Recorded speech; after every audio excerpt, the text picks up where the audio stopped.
B like a Aju. അജുവിന് ഇന്നലെ വൈകുന്നേരം വാട്സപ്പിൽ ഒരു മെസ്സേജ് വന്നു. ഒരു അൺനോൺ നമ്പർ എന്നുള്ള മെസ്സേജാണ്.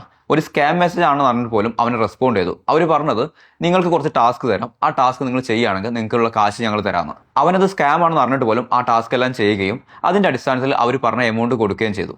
അതിനുശേഷം അവർ ടെലഗ്രാമിൽ ഒരു ലിങ്ക് അയച്ചിട്ട് ഒരു ട്രേഡിംഗ് അക്കൗണ്ട് തുടങ്ങാൻ പറഞ്ഞു. അവരും ട്രേഡിംഗ് അക്കൗണ്ട് തുടങ്ങുകയും ചെയ്തു. അതിനുശേഷം അവർ ബിറ്റ് കോയിൻ്റെ കുറച്ച് സിഗ്നൽ അവന് കൊടുക്കുകയും ചെയ്തു. ആ ബിറ്റ് കോയിൻ്റെ സിഗ്നൽ എടുത്തുകൊണ്ട് അവൻ അത്യാവശ്യം പ്രോഫിറ്റും ജനറേറ്റ് ചെയ്തു.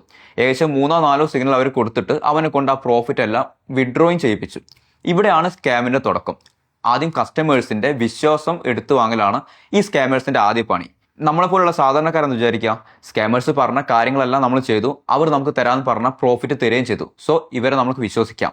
ഇതിന് ശേഷമാണ് ശരിക്കുള്ള സ്കാം തുടങ്ങുന്നത്. ഇവർ കുറച്ച് പ്ലാൻസ് പറഞ്ഞു. ചെറിയ എമൗണ്ട് മുതൽ വലിയ എമൗണ്ട് വരെയുള്ള പ്ലാൻസ് ആണത്. നമ്മൾ ഒരു എമൗണ്ട് ഇട്ട് കഴിഞ്ഞാൽ അതിൻ്റെ 20% നമുക്ക് വെറും 20 മിനിറ്റുള്ളിൽ ക്രെഡിറ്റ് ആവുമെന്നാണ് അവർ പറയുന്നത്. അത് 3000 മുതൽ 80,000 വരെയുള്ള പ്ലാൻസ് അവരുടെ കയ്യിലുണ്ട്. നമ്മളെപ്പോലുള്ള സാധാരണക്കാർ ഉറപ്പായിട്ടും എന്ത് ചെയ്യും? ആ സ്കാമിൽ പോയി ചാടും. കാരണം മുന്നേ അവർ പറഞ്ഞ പരിപാടിയെല്ലാം നമ്മൾ ചെയ്തപ്പോൾ നമുക്ക് അവർ പറഞ്ഞ പ്രോഫിറ്റ് എല്ലാം നമുക്ക് തന്നിട്ടുണ്ട്.